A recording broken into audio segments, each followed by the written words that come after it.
Fueron unos inadaptados, unos rebeldes arrogantes. Pusieron en evidencia la sabiduría convencional. Y cada uno de ellos concibió una visión radicalmente nueva del cosmos. Galileo Galilei, Isaac Newton, Albert Einstein y Stephen Hawking. Todos ellos tuvieron una vida agitada, cargada de grandes triunfos y humildes fracasos. Son gente que se ha atrevido a lanzar desafíos. Suelen toparse con la oposición de algunos y no saben enfrentarse a eso. Había una especie de demonio que no les dejaba hacer otra cosa. Hay que tener un ego muy fuerte para decir, puedo resolver esto, descifrar una pequeña parte del universo. ¿Quiénes eran esos genios rebeldes?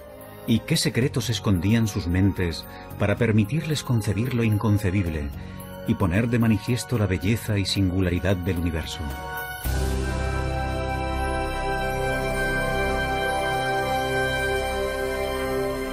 Mentes brillantes. Los secretos del cosmos. En la Europa del siglo XVI existe una certeza que las generaciones posteriores no podrán más que envidiar. Todo el mundo sabe que la Tierra es el centro del universo. Pero esa visión tan alentadora de nuestro mundo se está empezando a resquebrajar. Y uno de los principales causantes de ello es el autoproclamado genio Galileo Galilei. Galileo era un hombre engreído que tenía su carácter. Esa clase de persona que tiene amigos muy íntimos y muchos enemigos. Tenía un ingenio muy agudo, una mente privilegiada, y eso le permitió examinar algunos de los misterios más recónditos del universo. Ese científico ambicioso, demasiado seguro de sí mismo, le dará un vuelco al mundo, aunque pagará un precio muy alto por ello.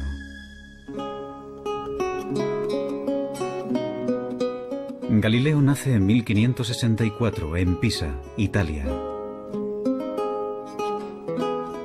Su padre, laudista, es bien conocido por rechazar las convenciones para crear una nueva forma de armonía musical.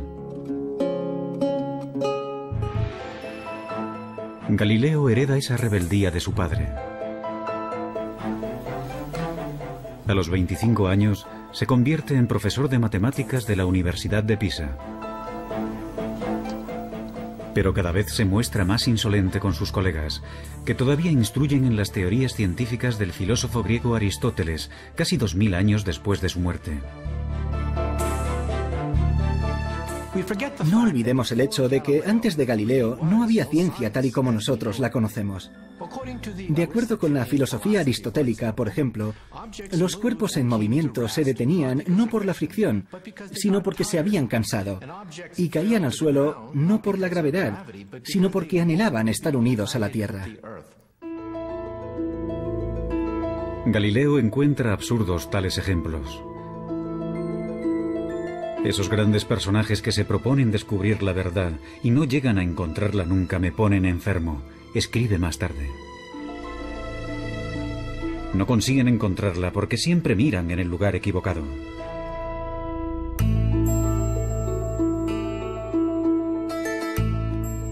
Galileo está a punto de frustrar una creencia milenaria.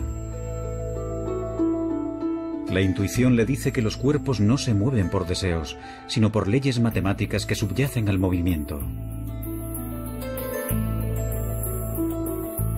Y da un paso más allá que resulta impensable. Intenta descubrirlas por medio de experimentos, algo que poca gente había hecho antes. Comienza estudiando la caída de los cuerpos. A continuación, el físico Stephen Hawking. Galileo afirma que unas observaciones sencillas, como dejar caer unos pesos desde determinadas alturas, demuestran que las cosas no funcionan como habían dicho los antiguos griegos. Mucha gente debía de haberse dado cuenta de ello, pero habían llevado a cabo observaciones imperfectas. Por primera vez en la historia, Galileo empieza a establecer unas leyes básicas del movimiento, tales como el hecho de que la velocidad viene determinada por el tiempo y la aceleración. Una de las genialidades de Galileo consistió en reducir la aceleración de la gravedad. Se fabricó un plano inclinado para dejar caer por él una bola. De esa manera se podía observar claramente cómo un cuerpo coge velocidad a medida que desciende. Así que él introduce el concepto de aceleración. A nosotros nos parece muy obvio y lógico, pero supuso un avance matemático clave, entender el movimiento en esos términos. Por ser el primero en utilizar experimentos, más tarde Albert Einstein lo llamaría el padre de la física moderna. Galileo abrirá el camino que después seguirán Newton y Einstein. La búsqueda de las leyes matemáticas que se esconden tras cualquier movimiento. Pero sus avances son lentos. No se publicarán hasta el final de su vida.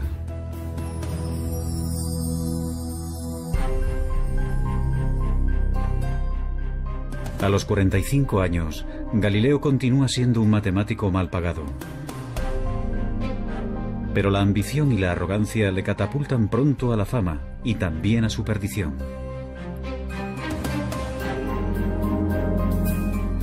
En 1609, Galileo oye hablar de un catalejo, un aparato como de juguete que hace que los objetos distantes parezcan cercanos. Decidido a sacar provecho del invento, aprende rápido a fabricar lentes. En pocas semanas, llega a Venecia con un telescopio que presenta como su propio invento. Impresiona de tal forma a la marina veneciana que sus superiores le doblan el salario. Galileo no se molestó en decirles que aquel instrumento ya se estaba presentando y vendiendo en muchos otros lugares. De hecho, se llevaron una gran desilusión al descubrir que no era un invento exclusivo de Galileo. Pero, bueno, tampoco se le puede reprochar nada, simplemente fue un buen negociante. Para el librepensador que era Galileo, el telescopio también ofrece la posibilidad de plantear cuestiones que otros no se atreven ni a nombrar.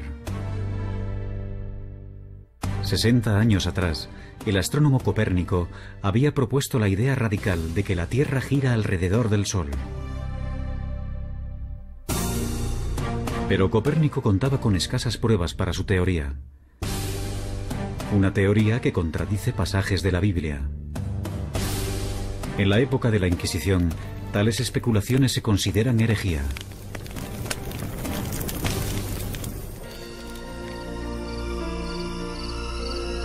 No obstante, Galileo no se detiene. Será el primer astrónomo que observará el cielo con un telescopio. Y ve el universo como nunca antes se había visto. Se siente fascinado por el hecho de que el telescopio pueda abrir mundos totalmente nuevos. Realiza dibujos y diagramas con la sensación de que no lo hace lo suficientemente rápido. Noche tras noche, Galileo se afana en su trabajo y realiza un hallazgo asombroso. Descubre 4 lunas orbitando alrededor de Júpiter. La prueba de Galileo de que no todos los cuerpos celestes se encuentran en la órbita de la Tierra sirve de gran apoyo para la teoría de que la propia Tierra podría girar en torno al Sol. Pero contradecir la Biblia es jugar con fuego.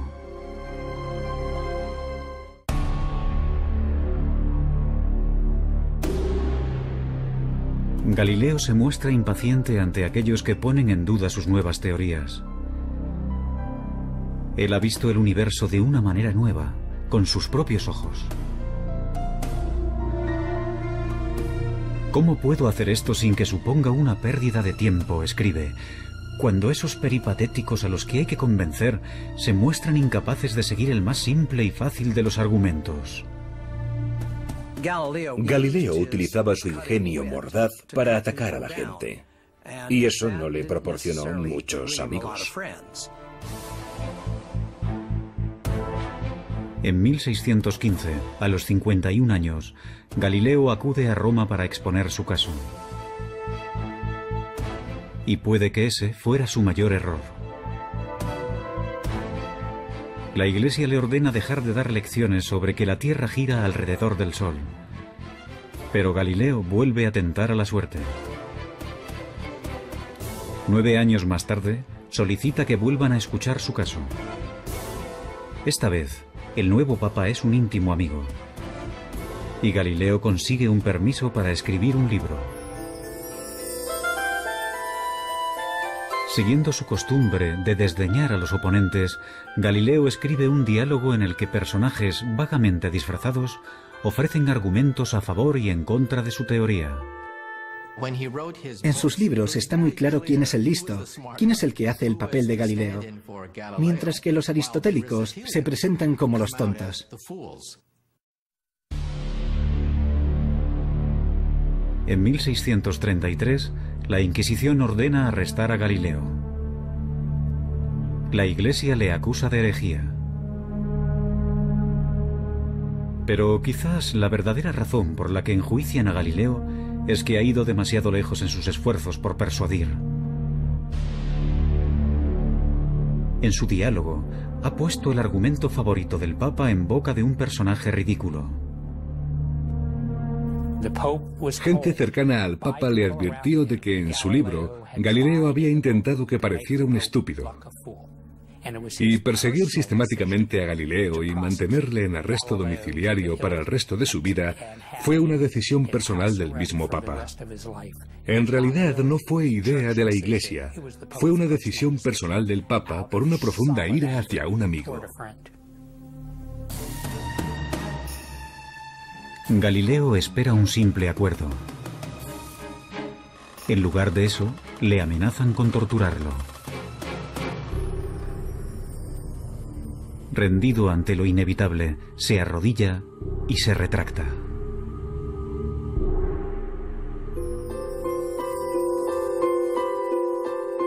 Durante sus últimos 8 años de vida, Galileo vivirá bajo arresto domiciliario.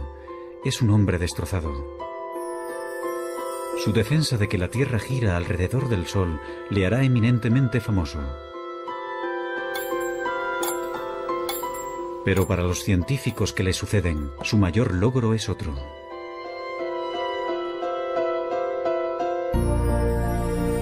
En sus últimos años de vida, escribe un libro con el que completa el trabajo iniciado de joven. En él, demuestra que es posible utilizar las matemáticas para analizar el movimiento.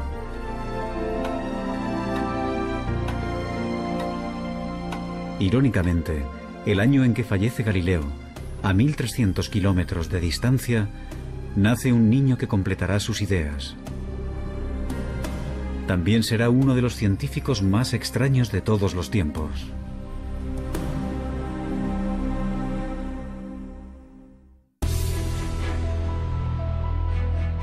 Seguramente no ha habido ningún otro científico que haya trabajado tan duro, sin reparar en comer, dormir o relacionarse con otros, como Isaac Newton.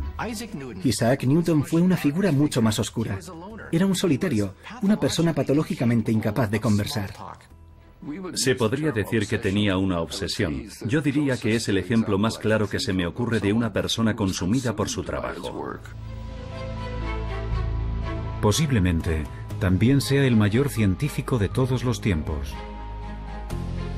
A su nacimiento, la física es un campo prácticamente inexplorado. Antes de morir, descifra con exactitud las leyes que describen cualquier tipo de movimiento, desde la caída de una manzana hasta las órbitas de los planetas. Simplemente no tenemos constancia de que haya existido ningún otro hombre semejante a Newton.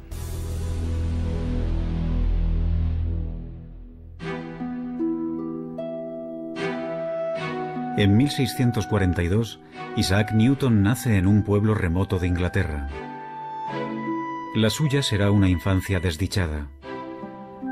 Su padre muere antes de su nacimiento, y con tan solo 3 años, su madre lo envía a vivir con una abuela severa y puritana.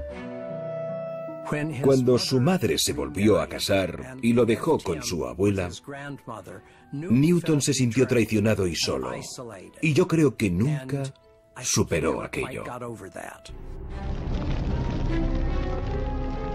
Más tarde escribirá que, entre sus pecados de la infancia, se incluye amenazar con quemar a su madre y a su padrastro en la casa de estos.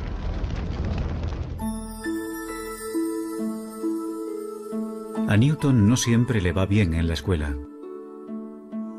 Pero despierta la curiosidad en el pueblo porque construye aparatos mecánicos extraordinarios, como molinos de viento. Un maestro de la escuela convence a su madre para que lo envíe a la universidad. En el Trinity College de Cambridge, la mayoría de los estudiantes se dedican más a beber y a la juerga que a estudiar. Newton prefiere aislarse y permanecer solo. A su alrededor había un montón de gente que no tenía ni el más mínimo interés por los libros, gente que procedía de familias acomodadas. Debía de sentirse totalmente fuera de lugar, y sabiendo cómo actúan los estudiantes, supongo que lo consideraban el bicho raro. Newton es un puritano obsesionado con el pecado. Se autoimpone un estricto control emocional y sexual, y lleva una existencia solitaria, monacal. Newton era muy diferente a Galileo, porque era la persona más reservada de la que hayas podido oír hablar nunca. No se molestaba en intentar hacer amigos, y le resultaba difícil relacionarse, simplemente se apartaba de la gente. En toda su vida no tuvo aventuras amorosas ni apenas amigos. Algunos estudiosos especulan sobre una posible homosexualidad de Newton. Otros opinan que quizás, simplemente, decidió que no tenía tiempo para nada que no fuera trabajo. Se cree que murió virgen.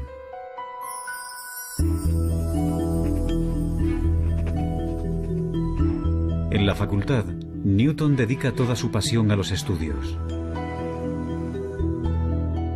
Como a Galileo, las matemáticas le fascinan. Adquiere un nivel avanzado en esta ciencia por su cuenta. Y después comienza a crear unas matemáticas nuevas para analizar el movimiento. Es él quien inventa el cálculo. Newton se siente fascinado por la manera en que el Sol sale y se pone, formando un arco completo. Una de las observaciones más brillantes de Newton fue el hecho de que cuando los cuerpos se mueven, su trayectoria se puede ver poco a poco, gradualmente, con un desplazamiento minúsculo de manera progresiva. Y cuando haces confluir este movimiento, obtienes espirales preciosas, obtienes elipses, círculos. Y no olvidemos que, al escribir sus notas, Isaac Newton estaba creando el cálculo al mismo ritmo al que lo aprenden los estudiantes universitarios de primer año. Si lo hubiera compartido con alguien, habría obtenido el reconocimiento de ser el mayor matemático de Europa. Pero Newton guarda sus descubrimientos para sí mismo. Prefiere trabajar en los detalles él solo.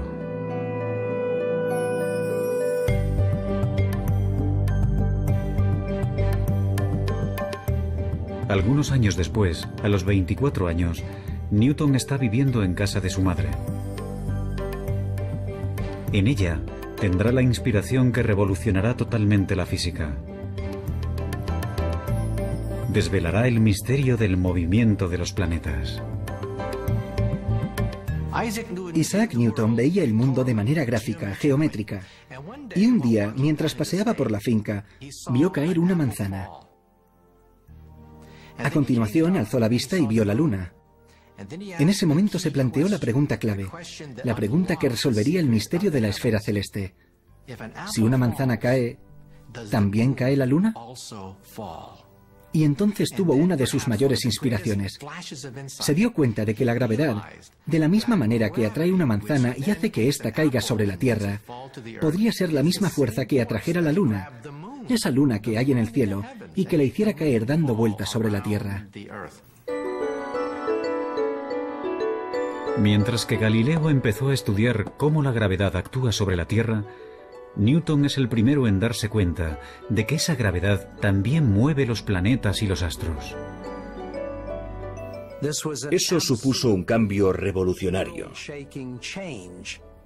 Básicamente, Newton demostró que las leyes que rigen los cielos son las mismas que las de aquí abajo, en la Tierra.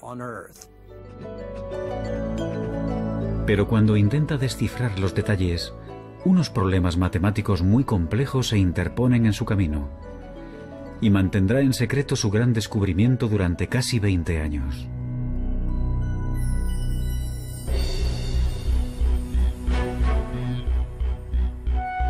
Pronto Newton se convierte en profesor de matemáticas en la Universidad de Cambridge.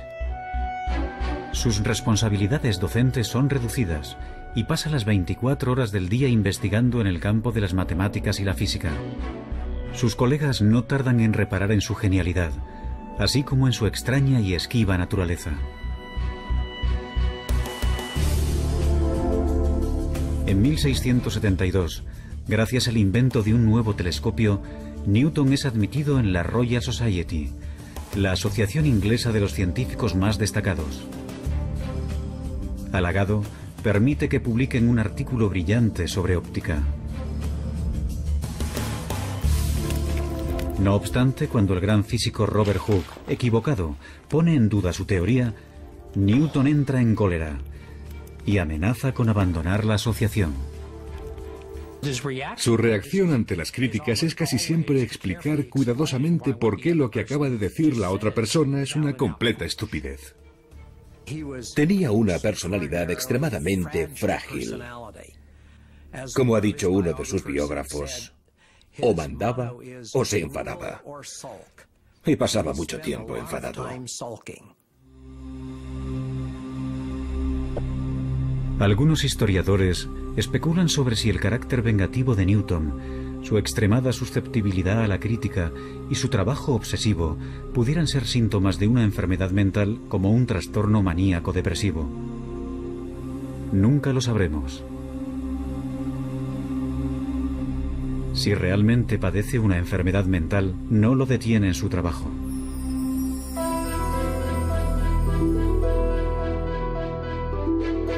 A los 42 años, le piden que resuelva un problema que mantiene desconcertados a los mejores físicos de Inglaterra. ¿Cómo describir matemáticamente la órbita de los planetas alrededor del Sol? Invadido por la inspiración, Newton se encierra en su cuarto y comienza a trabajar en su gran obra maestra. Como a Galileo, le guía una fuerte intuición. Ahora se dispone a descifrar matemáticamente las leyes de la gravedad, una tarea que había iniciado en años anteriores. Durante casi 2 años, no se comunica apenas con nadie. El único ejercicio que realiza es pasearse por la habitación. Dormía muy poco y se pasaba 18, 20 horas al día trabajando. Se saltaba las comidas. Solo escribía. Tenía el poder de sentarse en la silla y no distraerse, concentrarse, obsesionarse con un problema durante años, sin parar, hasta que lo resolvía. Al final, Newton reaparece con una obra maestra que transformará el mundo, Los Principia. Puesto que es un simplista inquebrantable, Newton se centra en los fundamentos básicos. Desvela cómo la masa interactúa con la fuerza, la inercia y la aceleración.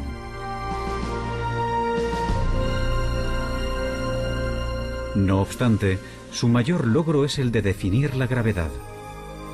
Es el primero que habla de esta como una fuerza que actúa a una distancia. Y consiguiendo avances matemáticos increíbles, Newton establece las leyes precisas que determinan el movimiento de todos los cuerpos.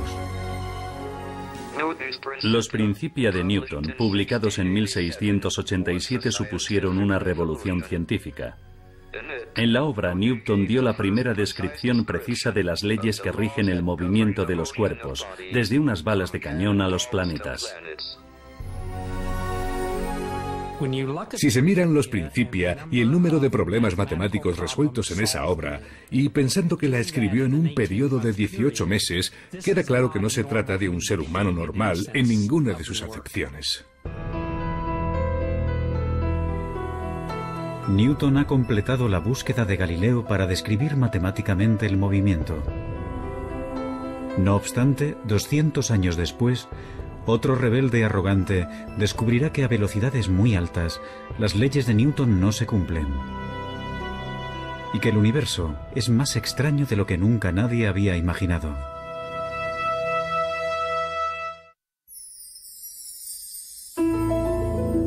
A los 16 años, Albert Einstein se plantea una pregunta muy simple. ¿Qué pasaría si corriera a la velocidad de una onda de luz? ¿La luz parecería estar quieta? Cuando vuelve a centrar su atención en esa imagen, menos de 10 años después, revoluciona nuestra concepción del espacio-tiempo. Le encantaba imaginar mundos que no existían. Y ese era su poder, ser capaz de ver físicamente en una imagen cosas que los demás no podían ver. El hombre que hace esos avances tan importantes es un catedrático distraído, un gran enamorado de la humanidad de ojos brillantes. Pero también es egoísta. Ha tenido 2 fracasos matrimoniales y confiesa de sí mismo ser un desastre en la esfera emocional.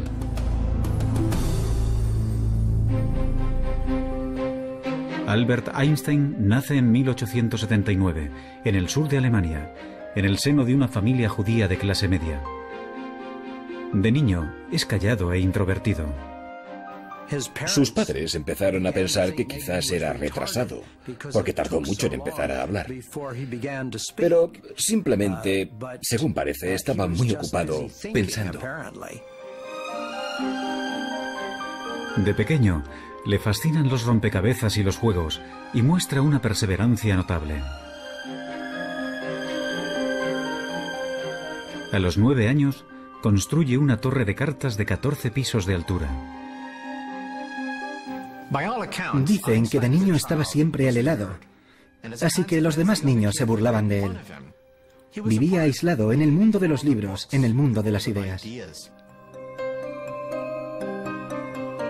En 1896, con 17 años, Einstein es admitido en la ETH, una universidad politécnica de Suiza, pionera en investigaciones en todo el mundo.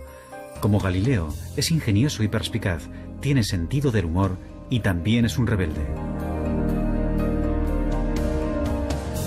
Einstein ha decidido convertirse en un físico teórico, pero siente que encuentra obstáculos en su camino. Su profesor de física, el señor Weber, no está interesado en las últimas teorías más vanguardistas sobre la luz y la electricidad. Aprueba los exámenes con los apuntes que le deja un amigo y se gradúa con unas notas muy normales. Su comportamiento no ha pasado desapercibido. Solicita algunos puestos de trabajo en universidades y todos se le deniegan. Una vez acabados sus estudios universitarios, Einstein se convirtió en un fracasado en todas las acepciones de la palabra. Su profesor, Weber, profesaba una gran antipatía por el joven Einstein. Le escribió cartas de recomendación que ahora sabemos socavaban sus oportunidades de conseguir cualquier tipo de puesto académico. Incluso antes de comenzar a trabajar de físico, su carrera como tal ya estaba acabada.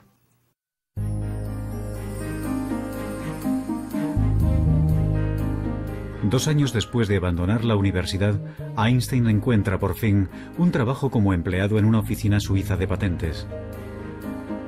El puesto no tiene nada que ver con la física teórica, pero ese trabajo, aparentemente sin porvenir, será su salvación.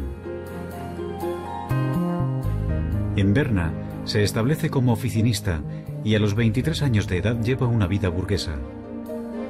Contrae matrimonio con Mileva Marik, una compañera de la universidad. Afortunadamente, el trabajo no exige demasiado esfuerzo y le permite dedicar tiempo a analizar cuestiones vanguardistas sobre física, tales como la naturaleza de la luz. Otros ya habrían tirado la toalla y habrían abandonado la idea de una carrera como físicos. Parece como si se tratara de alguien que estaba poseído por un demonio intelectual que no le permitía hacer otra cosa. Ahora Einstein vuelve a pensar en aquella sencilla imagen que le vino a la mente por primera vez en el instituto. ¿Qué pasaría si corriera a la velocidad de una onda de luz? Tanto Isaac Newton como Einstein tenían esa asombrosa habilidad para crear imágenes sencillas que hasta un niño podría entender y extraer de ello imágenes que cambiarían nuestra visión del universo. Según Newton, la velocidad de un rayo de luz debería mostrarse más lenta que alguien corriendo a su lado. No obstante, la luz no parece obedecer a las leyes de Newton. Einstein dice que un rayo de luz se aparta de ti a la velocidad de la luz. Por mucho que corras, nunca lograrás alcanzarlo. Por mucho que aceleres, aunque pises a fondo, el rayo de luz seguirá apartándose de ti a la misma velocidad. ¿Cómo es posible que no se pueda alcanzar un rayo de luz? Ahora, como Galileo y Newton antes que él, Einstein cuestiona implacablemente supuestos que nadie más se atreve a discutir. Si la velocidad de la luz nunca cambia, entonces tiene que haber algo más. Ya lo tenía. El tiempo es relativo, depende de la velocidad a la que te mueves. Y esa idea supuso una auténtica revolución. Einstein ha descubierto que las leyes de Newton solo se cumplen si se aplican a ámbitos de la experiencia cotidiana. Cuando los cuerpos viajan a una velocidad cercana a la de la luz, el sentido común ya no funciona. Las distancias se alargan y el reloj avanza más lentamente. Newton, perdóname, escribe Einstein más tarde. Con tan solo 26 años, desmonta las leyes del movimiento de Newton con su teoría de la relatividad. Con preguntas como las que haría un niño e imágenes sencillas, Einstein cambió la visión del mundo.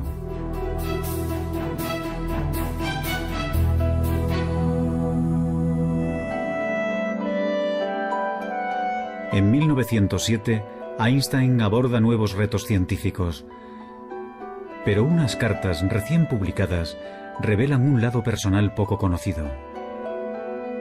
Mientras trabaja en su gran obra maestra, se encierra en sí mismo y sus más allegados sufren.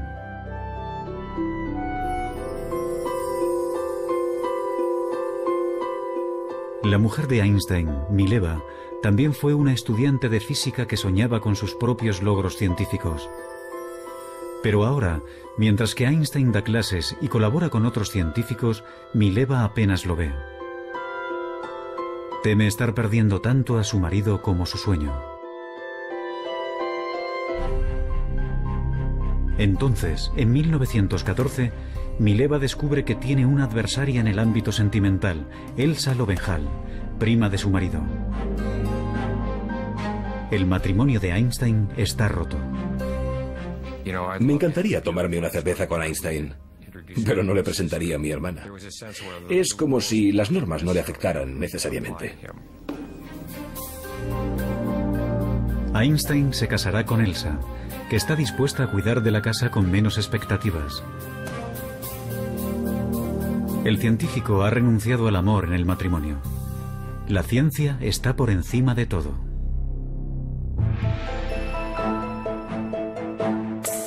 A los 35 años de edad, Einstein está persiguiendo un objetivo que muchos físicos creen imposible. Su intuición le dice que debe de haber una teoría general de la relatividad, que también explique la fuerza de la gravedad. Como Newton, Einstein está obsesionado.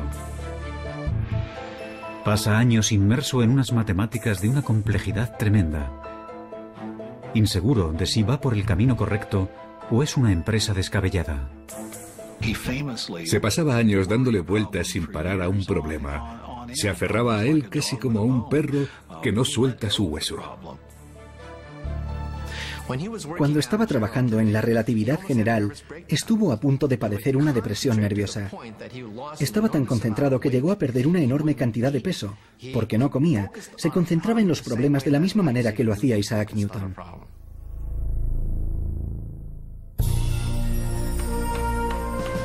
Al final, en el otoño de 1915, Einstein se da cuenta de que lo ha resuelto. Su nueva visión es tan extraña que incluso a los físicos les costará entenderla. Demuestra matemáticamente que la masa y la energía curvan el espacio-tiempo. Un cuerpo inmenso como el Sol deforma tanto el espacio-tiempo que un planeta cercano se mueve a su alrededor con una trayectoria curva.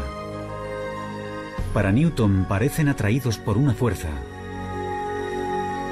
Pero eso es tan solo una ilusión. El mismo fenómeno se cumple en la Tierra. Los cuerpos, que parecen atraídos por una fuerza gravitatoria, en realidad están viajando por un espacio-tiempo deformado. La teoría general de la relatividad de Einstein cambió para siempre nuestras ideas sobre el espacio-tiempo. Es tan bonito que tiene que ser cierto. Einstein llega a una serie de ecuaciones que rigen la curvatura espacio-tiempo.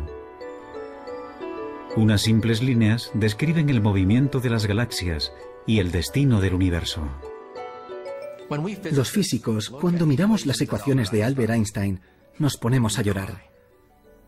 Lloramos porque son increíbles.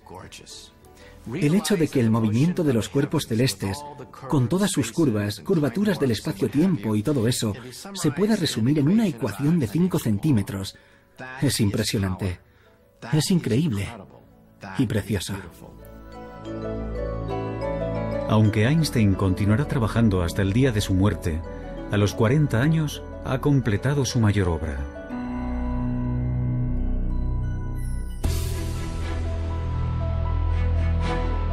Galileo aplicó las matemáticas al movimiento. Newton perfeccionó esas leyes en el ámbito de la experiencia cotidiana. Pero la búsqueda de Einstein de una teoría más compleja reveló leyes que rigen todo el universo. Actualmente, otro rebelde brillante está intentando encontrar una teoría aún más amplia, una teoría que lo incluya todo.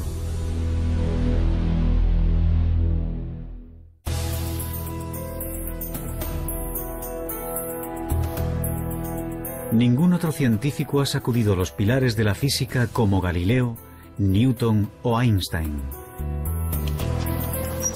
No obstante, entre aquellos que han ampliado las fronteras de la cosmología, se encuentra el que una vez fue un estudiante perezoso, Stephen Hawking. Actualmente, ocupa el mismo puesto de matemático en la Universidad de Cambridge que Isaac Newton. Nací 300 años después de la muerte de Galileo. Tengo el mismo puesto en Cambridge que tuvo Newton. Y trabajo en la teoría general de la relatividad de Einstein. De los tres, con el que más me identifico es con Galileo. Él se guió por su intuición y fue todo un rebelde.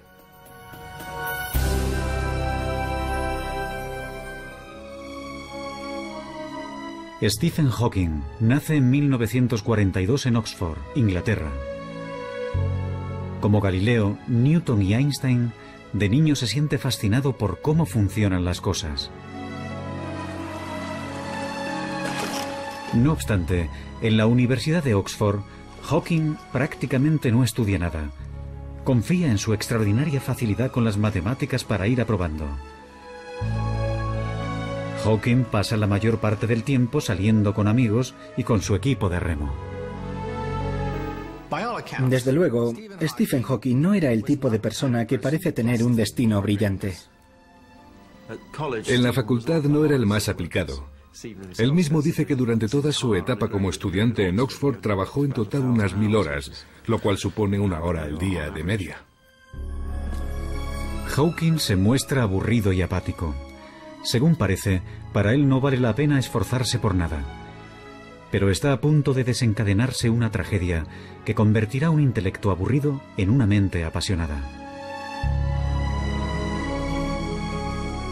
En 1962, Stephen Hawking inicia sus estudios de posgrado en cosmología en la Universidad de Cambridge.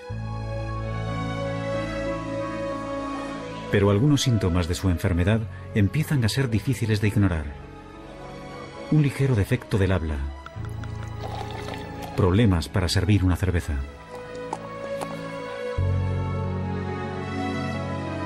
Los médicos le dicen que tiene ELA, esclerosis lateral amiotrófica, comúnmente denominada enfermedad de Lou Gehrig. Las regiones del cerebro que controlan el movimiento se le están atrofiando. Y no tiene cura. El estudiante de 20 años sabe que su cuerpo sufrirá una parálisis. Con el tiempo, los músculos respiratorios se le agarrotarán y tendrá problemas respiratorios. Los médicos le pronostican tan solo 2 años de vida. Hawking cae en una profunda depresión. Cuando le diagnosticaron la enfermedad, Stephen no esperaba vivir más de 1 año o 2. No parecía que valiera la pena ni acabar el doctorado. Pero inexplicablemente, la enfermedad progresa más lentamente de lo que habían predicho. Conoce a Jane Wilde, la mujer que se convertirá en su esposa, y encuentra un propósito en la vida. Soñé que me iban a ejecutar, escribe. De repente me di cuenta de que había muchas cosas que valía la pena hacer si me concedían un aplazamiento.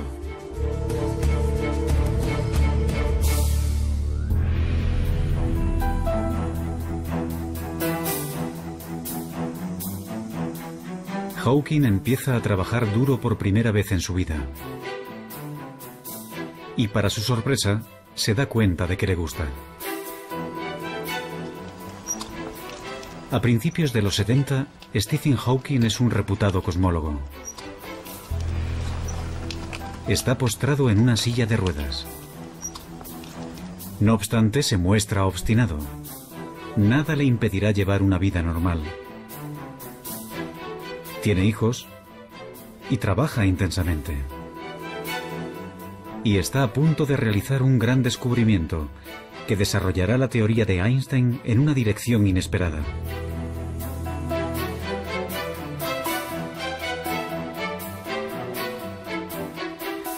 La teoría de la relatividad general de Einstein predice el movimiento de cuerpos muy grandes, como las galaxias, pero no puede explicar el comportamiento de las partículas subatómicas más diminutas, que son las piedras angulares del universo.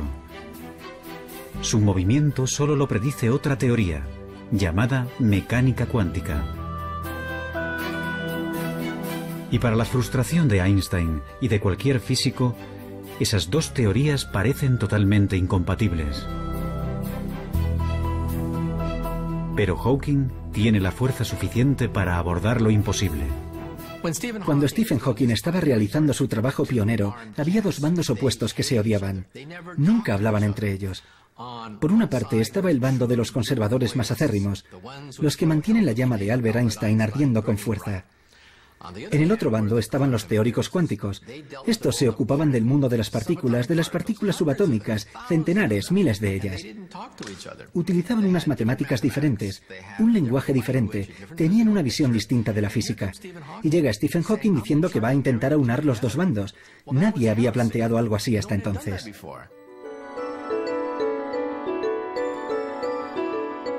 Hawking se pregunta, ¿qué pasaría si miráramos un agujero negro, un cuerpo inmenso, pero nos fijáramos en sus partículas más diminutas?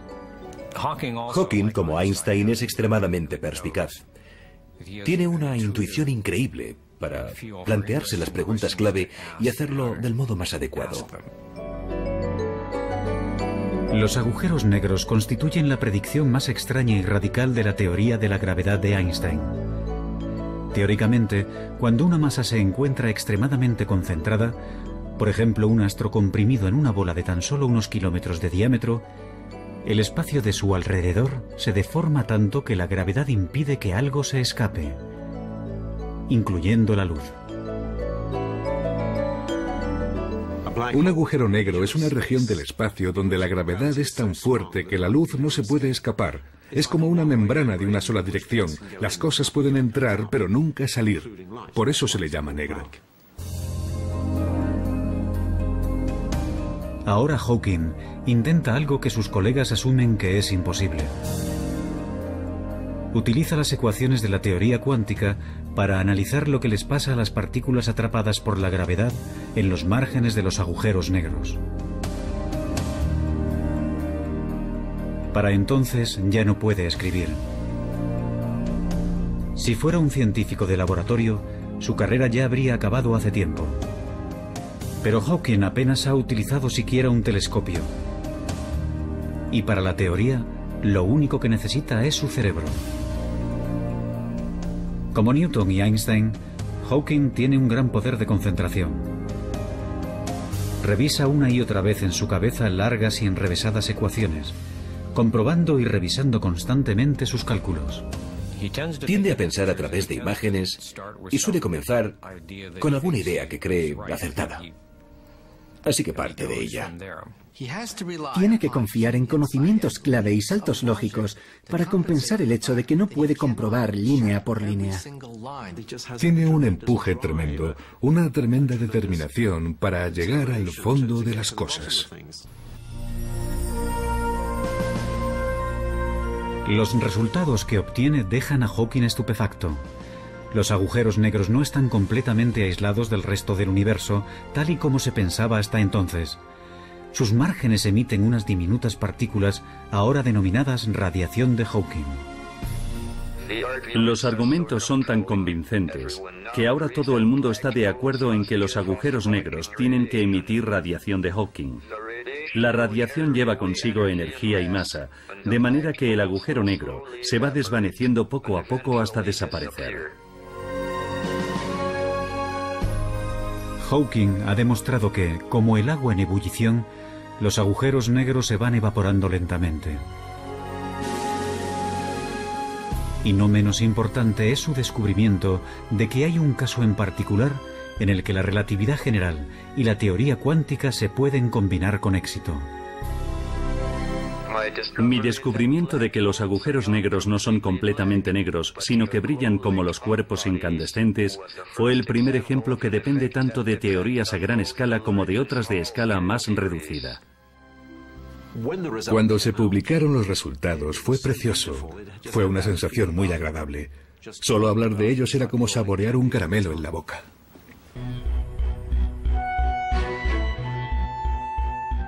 Encontrar una teoría de todo, una teoría que llegue más al fondo de la cuestión, que unifique las ecuaciones de Einstein con la mecánica cuántica, es ahora el santo grial de la física. Eso explicaría el origen del universo. Y Hawking ha creado nuevas esperanzas de que el rompecabezas definitivo se pueda resolver. El descubrimiento que hace Hawking sobre la radiación de los agujeros negros ha sido una pieza importante del rompecabezas, aunque todavía no sepamos cómo es el definitivo.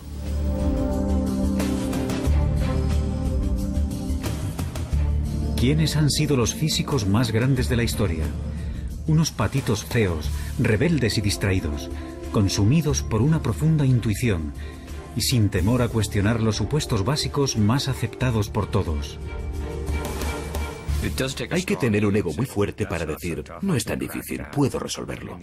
Porque lo tienes todo en contra. Nada te garantiza que encontrarás respuestas, que la ciencia funciona. Te estás arriesgando mucho. Su obstinada perseverancia desveló leyes recónditas de la naturaleza. Pero su búsqueda continúa inacabada. Y unas mentes tan brillantes solo aparecen cada cierto tiempo. Pero, ¿quién sabe? Es posible que el próximo rebelde brillante esté ya entre nosotros.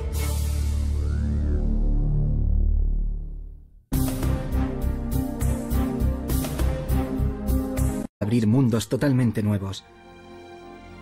Realiza dibujos y diagramas con la sensación de que no lo hace lo suficientemente rápido. Noche tras noche, Galileo se afana en su trabajo y realiza un hallazgo asombroso. Descubre 4 lunas orbitando alrededor de Júpiter. La prueba de Galileo de que no todos los cuerpos celestes se encuentran en la órbita de la Tierra sirve de gran apoyo para la teoría de que la propia Tierra podría girar en torno al Sol. Pero contradecir la Biblia es jugar con fuego.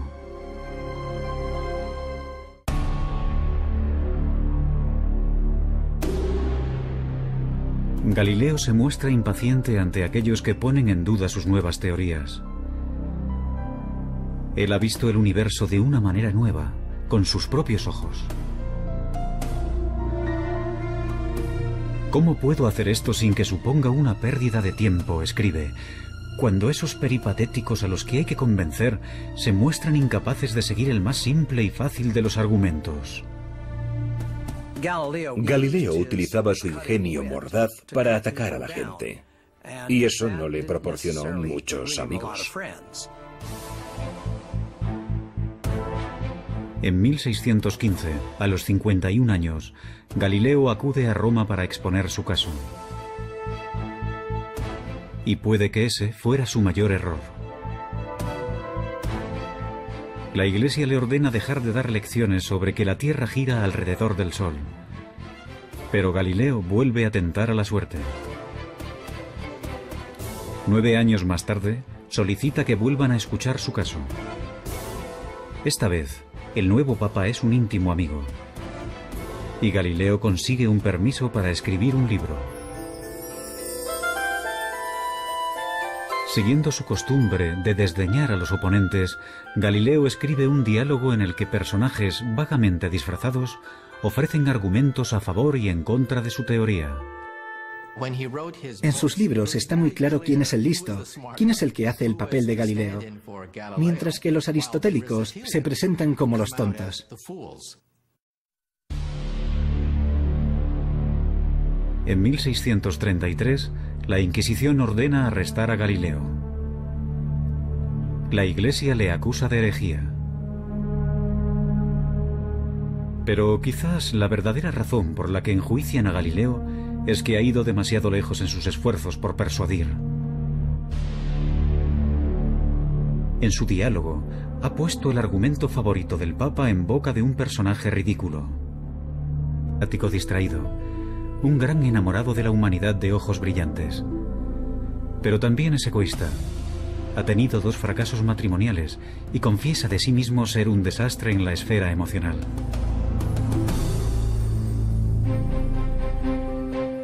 Albert Einstein nace en 1879, en el sur de Alemania, en el seno de una familia judía de clase media. De niño, es callado e introvertido. Sus padres empezaron a pensar que quizás era retrasado, porque tardó mucho en empezar a hablar. Pero simplemente, según parece, estaba muy ocupado pensando. De pequeño, le fascinan los rompecabezas y los juegos, y muestra una perseverancia notable. A los 9 años, construye una torre de cartas de 14 pisos de altura. Dicen que de niño estaba siempre al helado, así que los demás niños se burlaban de él. Vivía aislado en el mundo de los libros, en el mundo de las ideas. En 1896, con 17 años, Einstein es admitido en la ETH, una universidad politécnica de Suiza, pionera en investigaciones en todo el mundo. Como Galileo, es ingenioso y perspicaz, tiene sentido del humor y también es un rebelde. Einstein ha decidido convertirse en un físico teórico, pero siente que encuentra obstáculos en su camino. Su profesor de física, el señor Weber, no está interesado en las últimas teorías más vanguardistas sobre la luz y la electricidad. Aprueba los exámenes con los apuntes que le deja un amigo y se gradúa con unas notas muy normales. Su comportamiento no ha pasado desapercibido. Solicita algunos puestos de trabajo en universidades y todos se le deniegan. Una vez acabados sus estudios universitarios, Einstein se convirtió en un fracasado en todas las acepciones de la palabra. Su profesor, Weber, profesaba una gran antipatía por el joven Einstein. Le escribió cartas de recomendación que ahora sabemos socavaban sus oportunidades de conseguir cualquier tipo de puesto académico. Incluso antes de comenzar a trabajar de físico, su carrera como tal ya estaba acabada.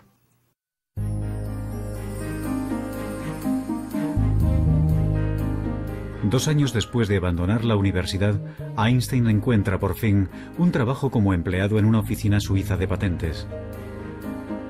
El puesto no tiene nada que ver con la física teórica, pero ese trabajo, aparentemente sin porvenir, será su salvación. Solo escribía. Tenía el poder de sentarse en la silla y no distraerse, concentrarse, obsesionarse con un problema durante años, sin parar, hasta que lo resolvía.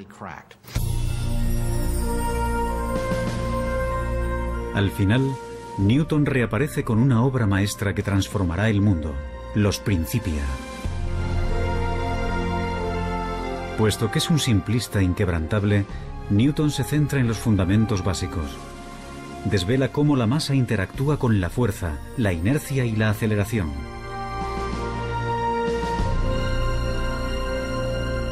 No obstante, su mayor logro es el de definir la gravedad. Es el primero que habla de esta como una fuerza que actúa a una distancia. Y consiguiendo avances matemáticos increíbles, Newton establece las leyes precisas que determinan el movimiento de todos los cuerpos.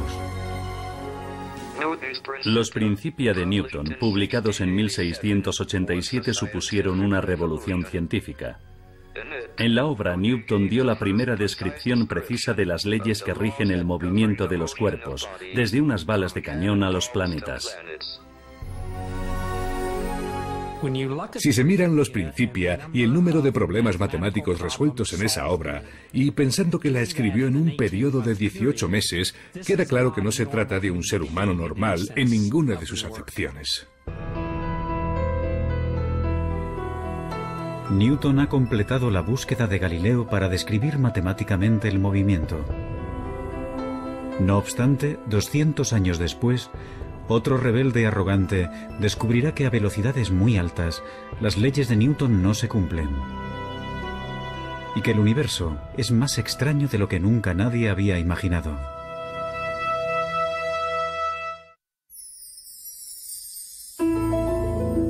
A los 16 años, Albert Einstein se plantea una pregunta muy simple. ¿Qué pasaría si corriera a la velocidad de una onda de luz? ¿La luz parecería estar quieta? Cuando vuelve a centrar su atención en esa imagen, menos de 10 años después, revoluciona nuestra concepción del espacio-tiempo. Le encantaba imaginar mundos que no existían. Y ese era su poder, ser capaz de ver físicamente en una imagen cosas que los demás no podían ver. El hombre que hace esos avances tan importantes es un catedrático distraído, un gran enamorado de la humanidad de ojos brillantes. Pero también es egoísta. Ha tenido 2 fracasos matrimoniales y confiesa de sí mismo ser un desastre en la esfera emocional. De pequeño, le fascinan los rompecabezas y los juegos y muestra una perseverancia notable. A los 9 años, construye una torre de cartas de 14 pisos de altura. Dicen que de niño estaba siempre al helado, así que los demás niños se burlaban de él. Vivía aislado en el mundo de los libros, en el mundo de las ideas. En 1896, con 17 años, Einstein es admitido en la ETH, una universidad politécnica de Suiza, pionera en investigaciones en todo el mundo. Como Galileo, es ingenioso y perspicaz, tiene sentido del humor y también es un rebelde. Einstein ha decidido convertirse en un físico teórico, pero siente que encuentra obstáculos en su camino. Su profesor de física, el señor Weber, no está interesado en las últimas teorías más vanguardistas sobre la luz y la electricidad. Aprueba los exámenes con los apuntes que le deja un amigo y se gradúa con unas notas muy normales. Su comportamiento no ha pasado desapercibido. Solicita algunos puestos de trabajo en universidades y todos se le deniegan. Una vez acabados sus estudios universitarios, Einstein se convirtió en un fracasado en todas las acepciones de la palabra. Su profesor, Weber, profesaba una gran antipatía por el joven Einstein. Le escribió cartas de recomendación que ahora sabemos socavaban sus oportunidades de conseguir cualquier tipo de puesto académico. Incluso antes de comenzar a trabajar de físico, su carrera como tal ya estaba acabada.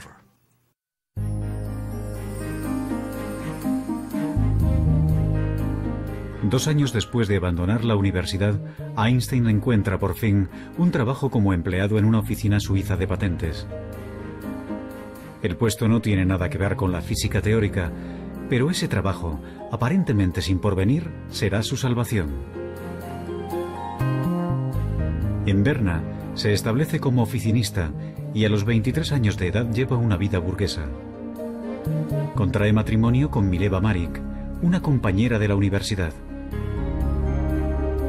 Afortunadamente, el trabajo no exige demasiado esfuerzo y le permite dedicar tiempo a analizar cuestiones vanguardistas sobre física, tales como la naturaleza de la luz. Otros ya habrían tirado la toalla y habrían abandonado la idea de una carrera como físicos. Parece como si se tratara de alguien que estaba poseído por un demonio intelectual que no le permitía hacer otra cosa. No consiguen encontrarla porque siempre miran en el lugar equivocado.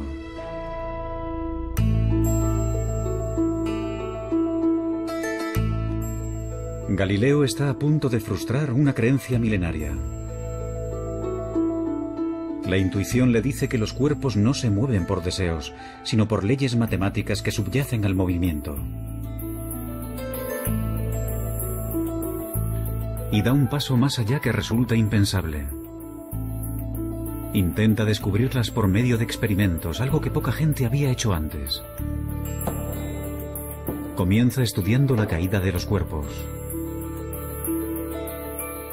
A continuación, el físico Stephen Hawking. Galileo afirma que unas observaciones sencillas, como dejar caer unos pesos desde determinadas alturas, demuestran que las cosas no funcionan como habían dicho los antiguos griegos. Mucha gente debía de haberse dado cuenta de ello, pero habían llevado a cabo observaciones imperfectas.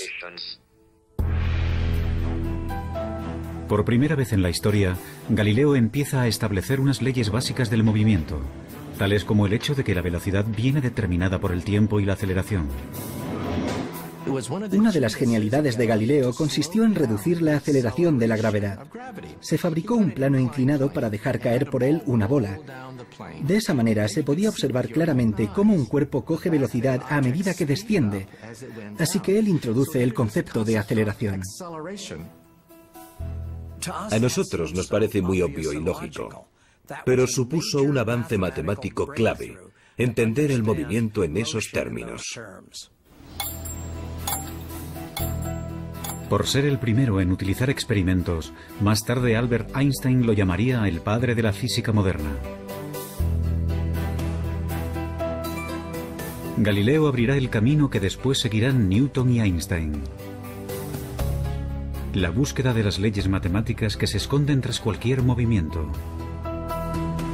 Pero sus avances son lentos. No se publicarán hasta el final de su vida.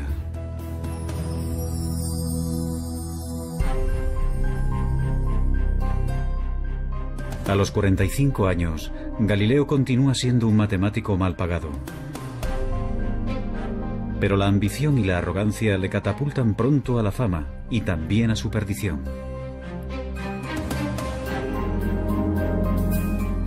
En 1609, Galileo oye hablar de un catalejo, un aparato como de juguete que hace que los objetos distantes parezcan cercanos. Decidido a sacar provecho del invento, aprende rápido a fabricar lentes. En pocas leyes que rigen el movimiento de los cuerpos, desde unas balas de cañón a los planetas.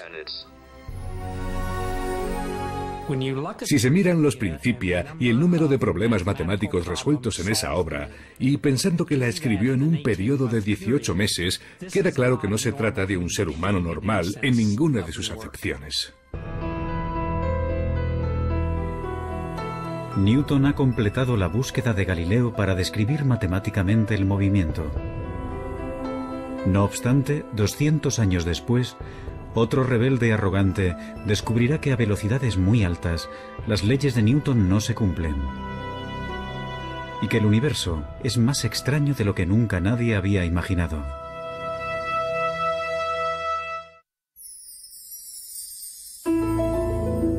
A los 16 años, Albert Einstein se plantea una pregunta muy simple. ¿Qué pasaría si corriera a la velocidad de una onda de luz? ¿La luz parecería estar quieta? Cuando vuelve a centrar su atención en esa imagen, menos de 10 años después, revoluciona nuestra concepción del espacio-tiempo. Le encantaba imaginar mundos que no existían. Y ese era su poder, ser capaz de ver físicamente en una imagen cosas que los demás no podían ver. El hombre que hace esos avances tan importantes es un catedrático distraído, un gran enamorado de la humanidad de ojos brillantes. Pero también es egoísta. Ha tenido 2 fracasos matrimoniales y confiesa de sí mismo ser un desastre en la esfera emocional.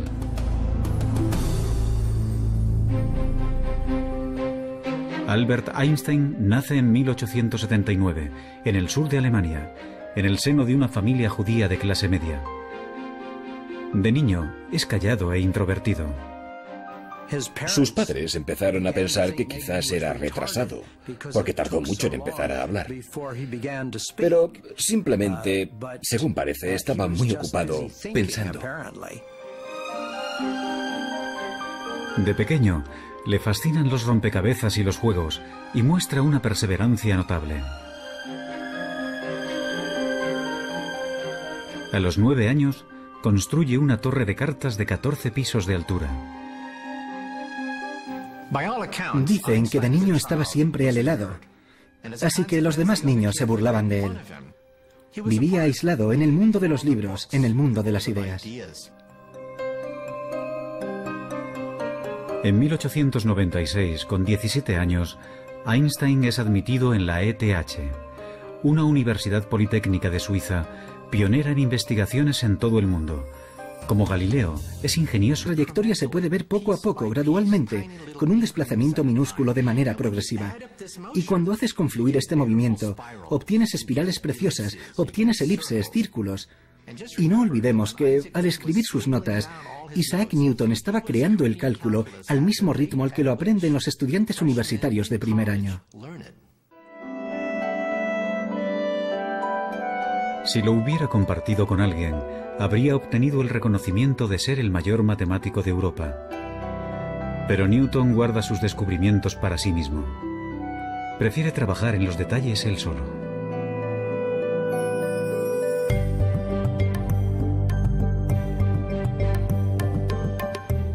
Algunos años después, a los 24 años, Newton está viviendo en casa de su madre. En ella, tendrá la inspiración que revolucionará totalmente la física.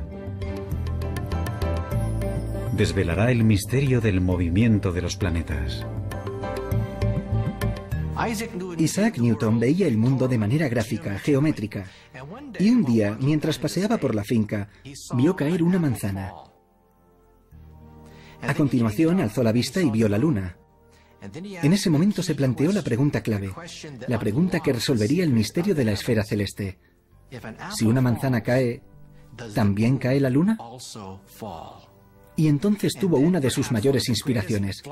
Se dio cuenta de que la gravedad, de la misma manera que atrae una manzana y hace que ésta caiga sobre la Tierra, podría ser la misma fuerza que atrajera la luna, esa luna que hay en el cielo, y que la hiciera caer dando vueltas sobre la Tierra. Mientras que Galileo empezó a estudiar cómo la gravedad actúa sobre la Tierra, Newton es el primero en darse cuenta de que esa gravedad también mueve los planetas y los astros. Eso supuso un cambio revolucionario. Básicamente, Newton demostró que las leyes que rigen los cielos son las mismas que las de aquí abajo, en la Tierra. Pero cuando intenta descifrar los detalles, unos problemas matemáticos muy complejos se interponen en su camino, y mantendrá en secreto su gran descubrimiento durante casi 20 años.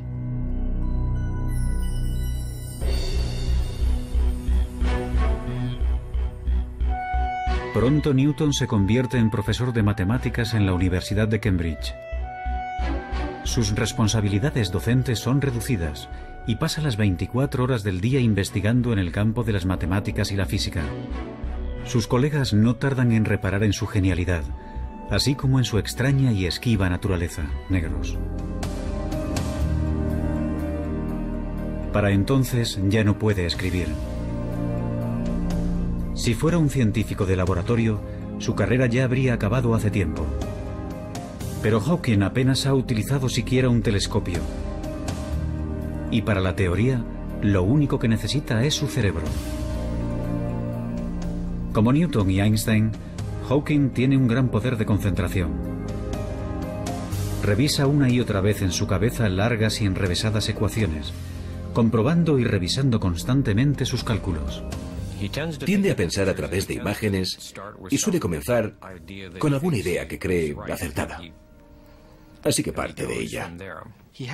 Tiene que confiar en conocimientos clave y saltos lógicos para compensar el hecho de que no puede comprobar línea por línea. Tiene un empuje tremendo, una tremenda determinación para llegar al fondo de las cosas. Los resultados que obtiene dejan a Hawking estupefacto.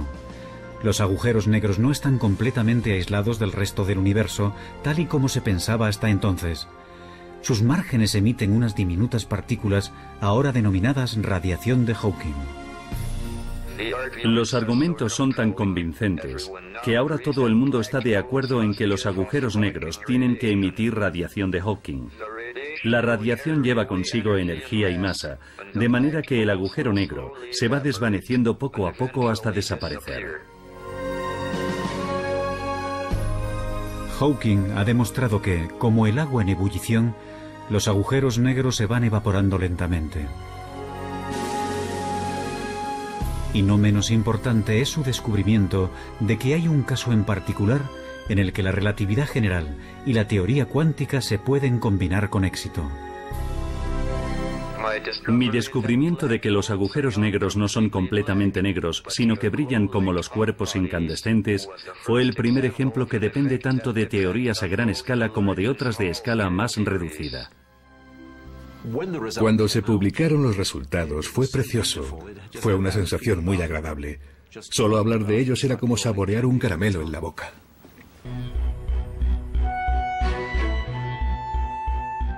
Encontrar una teoría de todo, una teoría que llegue más al fondo de la cuestión, que unifique las ecuaciones de Einstein con la mecánica cuántica, es ahora el santo grial de la física. Eso explicaría el origen del universo. Y Hawking ha creado nuevas esperanzas de que el rompecabezas definitivo se pueda resolver. El descubrimiento que hace Hawking sobre la radiación de los agujeros negros ha sido una pieza importante del rompecabezas. No obstante, en la Universidad de Oxford, Hawking prácticamente no estudia nada. Confía en su extraordinaria facilidad con las matemáticas para ir aprobando. Hawking pasa la mayor parte del tiempo saliendo con amigos y con su equipo de remo. Desde luego, Stephen Hawking no era el tipo de persona que parece tener un destino brillante. En la facultad no era el más aplicado. Él mismo dice que durante toda su etapa como estudiante en Oxford trabajó en total unas 1000 horas, lo cual supone 1 hora al día de media. Hawking se muestra aburrido y apático. Según parece, para él no vale la pena esforzarse por nada. Pero está a punto de desencadenarse una tragedia que convertirá un intelecto aburrido en una mente apasionada. En 1962, Stephen Hawking inicia sus estudios de posgrado en cosmología en la Universidad de Cambridge. Pero algunos síntomas de su enfermedad empiezan a ser difíciles de ignorar. Un ligero defecto del habla. Problemas para servir una cerveza.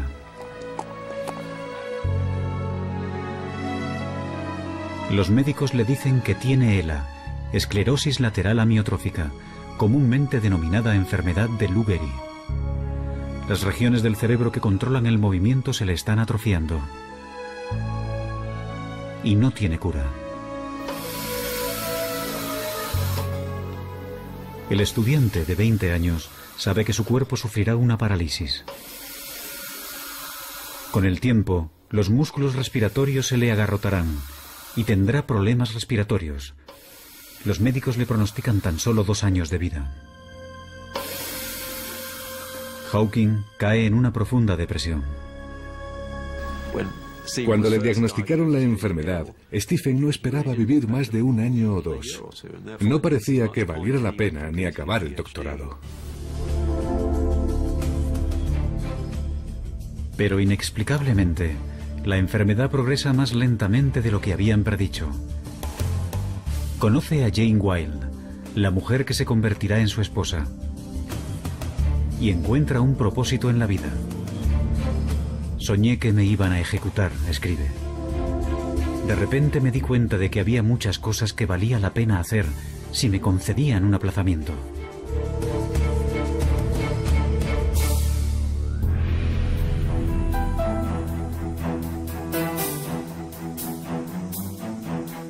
Hawking empieza a trabajar duro por primera vez en su vida.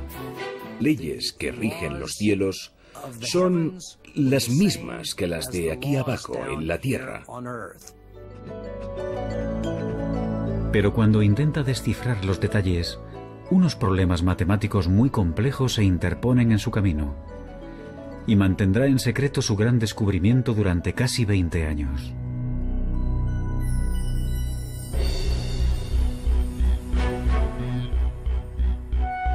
Pronto Newton se convierte en profesor de matemáticas en la Universidad de Cambridge. Sus responsabilidades docentes son reducidas y pasa las 24 horas del día investigando en el campo de las matemáticas y la física. Sus colegas no tardan en reparar en su genialidad, así como en su extraña y esquiva naturaleza. En 1672, gracias al invento de un nuevo telescopio, Newton es admitido en la Royal Society, la asociación inglesa de los científicos más destacados. Halagado, permite que publiquen un artículo brillante sobre óptica. No obstante, cuando el gran físico Robert Hooke, equivocado, pone en duda su teoría, Newton entra en cólera y amenaza con abandonar la asociación. Su reacción ante las críticas es casi siempre explicar cuidadosamente por qué lo que acaba de decir la otra persona es una completa estupidez. Tenía una personalidad extremadamente frágil. Como ha dicho uno de sus biógrafos, o mandaba o se enfadaba. Y pasaba mucho tiempo enfadado. Algunos historiadores especulan sobre si el carácter vengativo de Newton, su extremada susceptibilidad a la crítica y su trabajo obsesivo pudieran ser síntomas de una enfermedad mental como un trastorno maníaco-depresivo. Nunca lo sabremos. Si realmente padece una enfermedad mental, no lo detiene en su trabajo.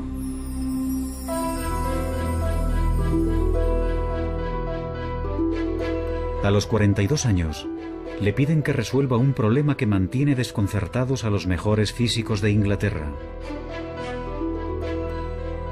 ¿Cómo describir matemáticamente la órbita de los planetas alrededor del Sol? Invadido por la inspiración, Newton se encierra en su cuarto y comienza a trabajar en su gran obra maestra. Como a Galileo, le guía una fuerte intuición. Ahora se dispone a descifrar matemáticamente el movimiento de todos los cuerpos. Los Principia de Newton, publicados en 1687, supusieron una revolución científica. En la obra, Newton dio la primera descripción precisa de las leyes que rigen el movimiento de los cuerpos, desde unas balas de cañón a los planetas. Si se miran los Principia y el número de problemas matemáticos resueltos en esa obra, y pensando que la escribió en un periodo de 18 meses, queda claro que no se trata de un ser humano normal en ninguna de sus acepciones. Newton ha completado la búsqueda de Galileo para describir matemáticamente el movimiento. No obstante, 200 años después, otro rebelde arrogante descubrirá que a velocidades muy altas las leyes de Newton no se cumplen y que el universo es más extraño de lo que nunca nadie había imaginado.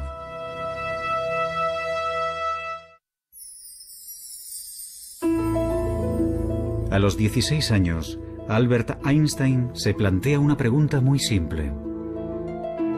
¿Qué pasaría si corriera a la velocidad de una onda de luz?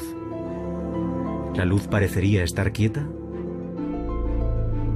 Cuando vuelve a centrar su atención en esa imagen, menos de 10 años después, revoluciona nuestra concepción del espacio-tiempo. Le encantaba imaginar mundos que no existían. Y ese era su poder, ser capaz de ver físicamente en una imagen cosas que los demás no podían ver. El hombre que hace esos avances tan importantes es un catedrático distraído, un gran enamorado de la humanidad de ojos brillantes. Pero también es egoísta. Ha tenido 2 fracasos matrimoniales y confiesa de sí mismo ser un desastre en la esfera emocional.